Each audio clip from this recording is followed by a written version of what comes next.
today Ronald Muchatuta, who is a friend and a very exciting artist who is active in Cape Town since actually I came to know Cape Town scene, which was about 4 years ago, but Ronald has been at it for 10 years.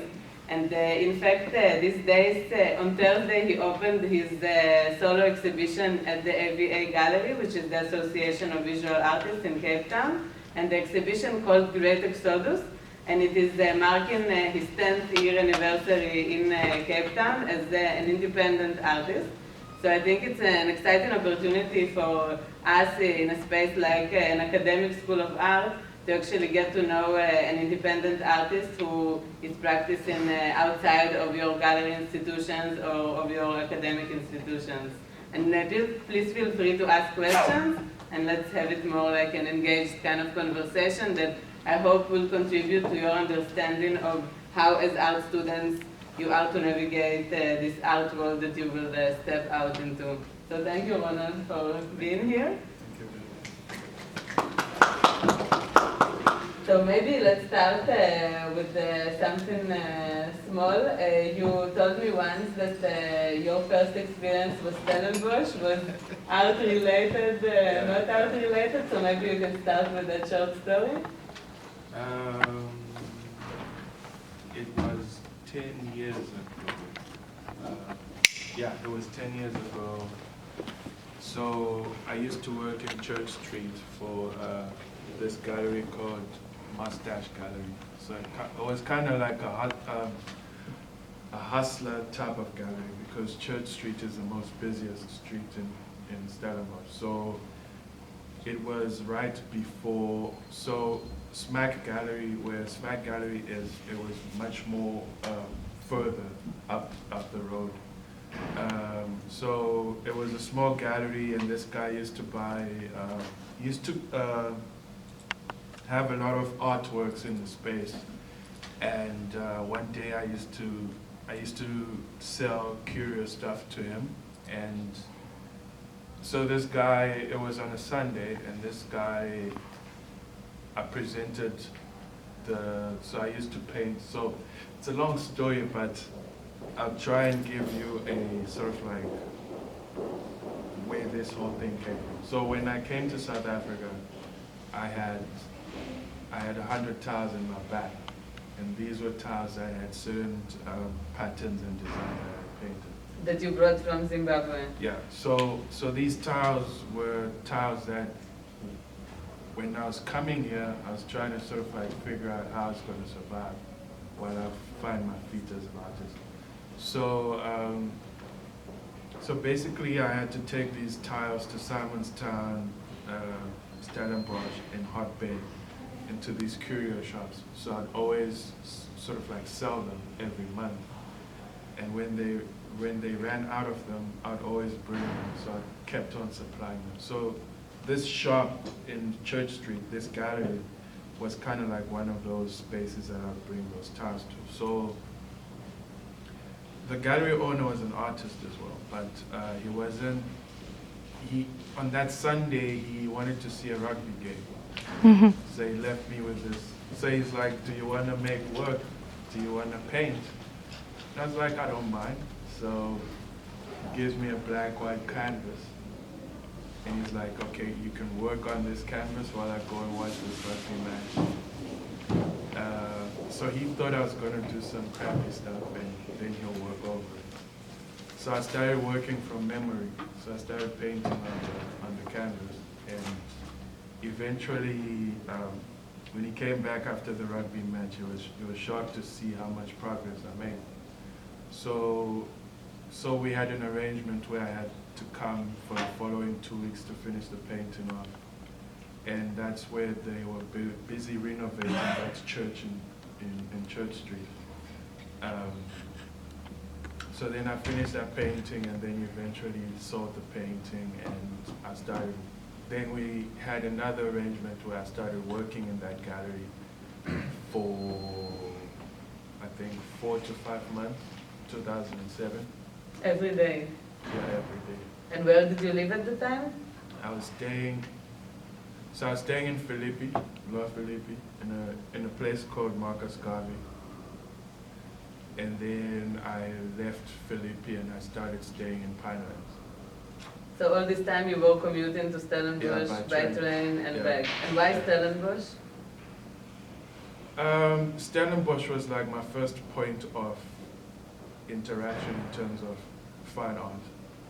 So I wasn't very familiar with Cape Town that much, but with Stellenbosch I kind of had some form of engagement, you might say. And if you look now at the artworks that you are currently presenting at your exhibition and that are sliding here behind us, would they sell in that shop on Church Street?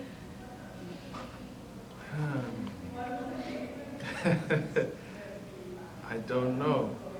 The thing was that I was painting in that shop, so it's kind of like a interesting thing that tourists want to buy from the artist directly, because they have certain kind of confidence that the money is going directly to the artist than the gallery. Which is not exactly... Which is not what happens quite often. Mm. The fact that the artist is practicing his painting and also the client comes and sees this, there's some sort of connection. So I guess maybe yes, because most of the people bought there were not locals. So I guess it was a different narrative that they would really want to have versus maybe paintings of horses and stuff. Mm. Which is what is popular it's very, I think for the conservative market, yes. Yeah. And now if you could share with us some of the lessons that you've learned in this period since 2007 when you land in Cape Town as a young newcomer to this environment. And now fast forward 2017, you're opening your third solo show. Yeah. You are living as an independent artist and you actually make a living from your art, which is not an easy thing to do. Yeah. If you could share with us some of the lessons that you learned along the way. That's a lot of lessons. So when I was staying here, I was staying in the township. So basically, I had a very, my memory of the township was very much stamped in my mind. So I was able to paint the township without even seeing it, because it's what I was seeing every day. But then after that, I stopped staying in the township. I started staying closer to town. And then I realized that my reality wasn't, I was going to be pimping the township if I kept on painting township scenes. So now I had to evolve from that. So I guess it was about how to get into the industry, how to navigate into the industry. Because I was coming from a region where artists always get things, or are always given things. Whereas here you have to work for things. I didn't know what it meant to network. I didn't know what it meant to send maybe PDFs, emails to galleries. I didn't know what to do or how to approach galleries. Like, all of these things were new. I didn't know how to interact and how to engage with the community of artists and stuff like that. So it took quite some time for me to know people, know places, know galleries, navigate. And also, while all of this was happening, I was also trying to survive, and also my work had to evolve in some manner. And at what point during those 10 years did you feel, okay, I know where I'm going, I know what I'm doing? You felt a little bit more confident in your role as an artist? I think that it has always been, it's a very tricky question to ask, because 10 years ago, contemporary African art wasn't really that desirable globally. So locally, you would have, I mean, okay, I can only reference from a global global scenario, so then you get to understand the context of what's happening. So, I mean, that was the rise of kind of like the era of Banksy, Takashi Murakami, and like these street artists or pop artists or post-pop artists. So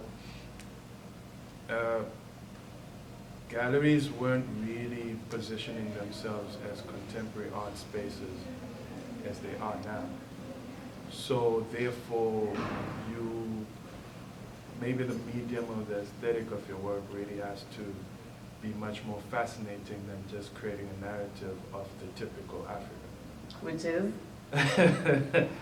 I mean, rural scenes, children on the backs of mothers, landscapes, etc., etc. So I think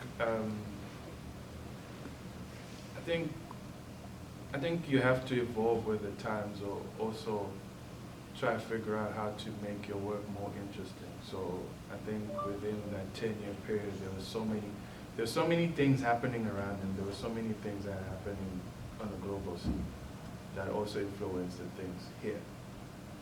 Even though South Africa is like a close-knit market in terms of the arts, I think that slowly things started influencing what was happening here.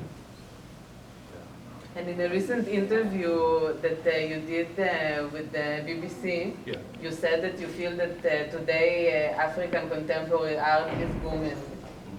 Yet you said that as an independent artist who is not represented by a gallery, that you feel that sometimes the value of your work, maybe I'm not saying it correctly, so correct me if I'm wrong, but you were basically saying that when you are represented by a gallery, the value